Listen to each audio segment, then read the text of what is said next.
So, when we think about our soul purpose, I'd love to share with you how I coach clients into how we find our soul purpose and how we deal with all the stories we tell ourselves when we come to think about doing our soul purpose, why we can't do that.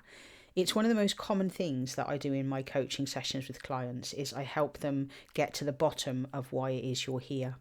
If you have clicked on this video, the chances are you are spiritual. The chances are you're like, yeah, I know that I'm here for something, but I'm not quite sure what that is. A lot of times when it comes to looking at our soul purpose, we need to understand that because we don't believe it's possible, we often won't go that way or go that direction. So how do we find our soul purpose? For me, it is something that you have overcome and that you could help people with and that you could teach people. It is your thing you came here to do. For me, honestly, truly, it is you who came down here as a soul. And you said up there, I want to come down here and I want to experience this. One of those things would be, I really want to teach the world this. But you will have had lots of other things and lessons that you would have agreed to do. One of the best books I ever read was Journey of Souls by Michael Newton. You can actually listen to it on YouTube on an audiobook, or you could, I'm not too sure if it's still there. And also his other book, The Destiny of Souls. I had the pleasure of actually meeting this wonderful man about 30 odd years ago. But when it comes to us thinking about our soul purpose, okay, let's get really clear. How do we do that? So let's tune in to our heart, okay? And let's really connect deep inside of ourselves and say, what is it that I came here to do? And just connect with yourself and see what words come. And you may get one word, two words, you may already know. But really think in this moment, what have I overcome? And if need be, get a pen and paper, okay? And list with blue pen, because blue is part of the reticular activating system and it starts getting things out of our head, okay? What have I overcome? So write a list of all the things that you've overcome. Okay, so if you were bullied when you were younger, or like myself, you know you had a great deal of abuse as a child, or, you know, you were the black sheep, or you were the golden child, or you had an eating disorder. You did something. You have, I promise you, you have overcome something. And that will be your gift back to the world. That will be your, this is how I did it.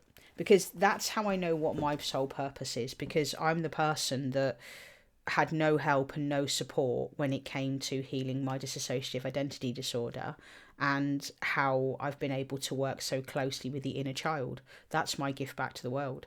I also help people with sexual abuse, incest, those kind of things. They're what Kel's here to do. But as you sit and really tune deep into yourself, what's coming to you? What have you overcome? What words are coming up in your mind?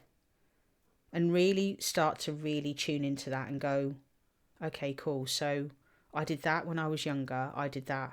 And then the next part is, what did you really want to be when you were younger? Did you want to be like dad? Did you want to be like mum? Did you want to be an engineer? Did you want to be a doctor? Did you want to be a vet? Do any of those play into part of that soul purpose? Because I want to say this, before the age of 5, you are truly just spirit. You are experiencing everything. And what happens from my perspective at the age of 5 is that's when our ego and our identity starts to form. And that's why I will say that your inner child is always 4 for me, 4/5. The most common age for your inner child is 4.5. I hear the half is important, you see, and I want you to think back when you were a kid. Wasn't the half very important back then? So that's how we really tune into our purpose. And like I say, you know, pen and paper, and just do some doodling. What words are coming to your mind when you really think to yourself, that's what you came here for? Some of you may have come to just be a mum. That could just be your whole purpose here, was to be a mum. Or, you know, were you here to be the best wife in the whole wide world? Were you here to build a community of people?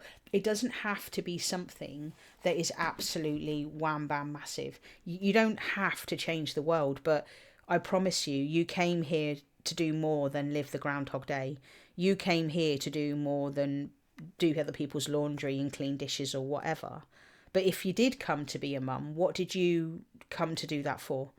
So, and you've also got to think to yourself, okay, as I get older, and I work with so many women in their 40s and their 50s, and they're like, my children have left home, what do I do now?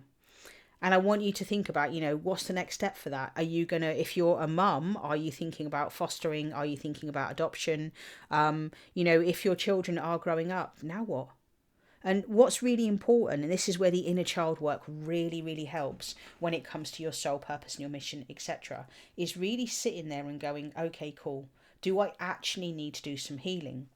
So when you think about your soul purpose, now let's move on to what do we do when we've got those emotions that arise? Because we can all dream, we can all have desires, we can all have, oh my God, that's what I want to do. However, when you think about, okay, this is my purpose, this is my thing, what emotions are coming up in your body right now? What are you feeling? Are you feeling any discomfort in your body at all? Is there any places in your body that are starting to hurt? Are you getting any anxiety? For me, the anxiety is always going to lead back to your inner child over and over. So are you feeling that in your body anywhere? Do you have tightness in your chest? Are you feeling constricted? Or are you feeling excited? Are you feeling excited like, oh my God, this is my thing to the world. Thanks for this video, Cal. I really appreciate it. Or are you feeling like, oh my God, I could never do that?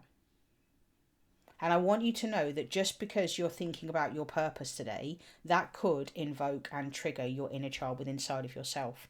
So when you have those difficult emotions, rather than turning away from them and scrolling up on this video, how about you save this video to your watch later or a playlist and you come back to it?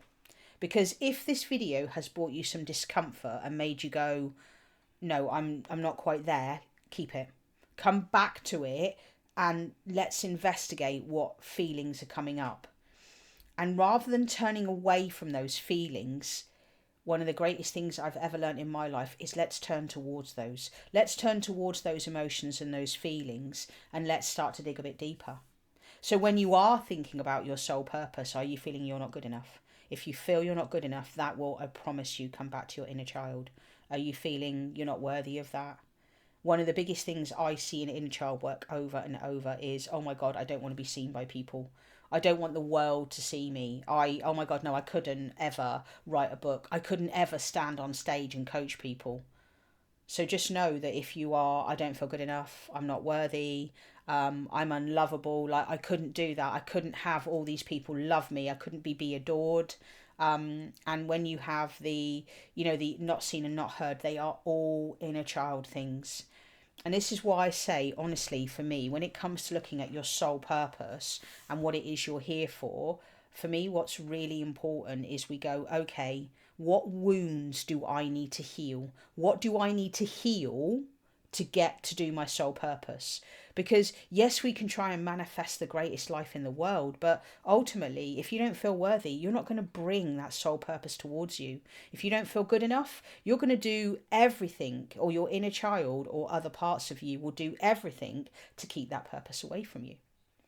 If you don't feel like, you're able to stand on stage, you will find that no matter, even if you create social media content or views or whatever, until you feel like you can be seen or heard, your stuff won't go anywhere.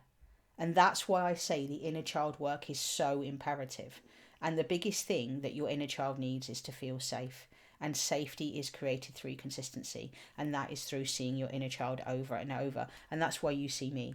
I'm your go-to person when it comes to understanding how do I heal my inner child? How do I heal the parts of me that don't feel good enough, that don't feel worthy, that don't feel lovable, and don't feel seen or heard? That's why you guys see me. Anyway, for me, that's how we look at our soul purpose and we start to deal with those discomfort in the emotions. Because the next step to that when we do emotions is we look at, when did I first feel that? And that's where we really start to pinpoint. And that's where I really will say to you, that is your inner child. That is your 4-year-old you saw something and they were laughed at a school play, or something happened and you felt like you couldn't show up or whatever. There will be something in your body that will stop you truly putting yourself out there or heading towards your soul purpose. And until we actually work with our inner child, and we reparent our inner child, and we become the mum and dad that we always needed back then that we never had, you're going to find blocks along the way when it comes to your soul purpose and stuff. If you'd love to know more about working with your inner child or your inner boy, whichever, I do have my inner child reset there for you. I have my inner boy reset, and I have a gorgeous Skool community which you can become part of if you want to, totally free, and you get more access to me, and I sort of put posts and bits and pieces up. Anyway, I kind of hope that that sort of approach has happened, because we've gone through how to find your soul purpose. It's derived from something that you've massively overcome, and then we've talked about dealing with this discomfort of emotions, looking at the stories we tell ourselves, am I not good enough, etc.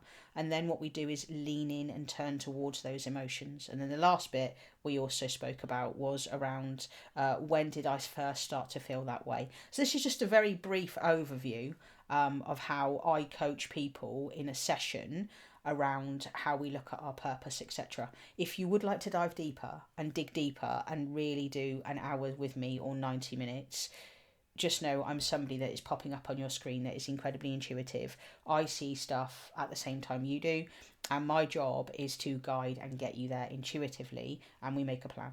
Anyway, I hope this video has given you some support. It's given you some help. Subscribe to my channel. I've got loads of, I've got a playlist just up here, how to actually work deeper and better with your inner child. Anyway, I hope that helps. All right, cheers, take care, ta-da, bye-bye.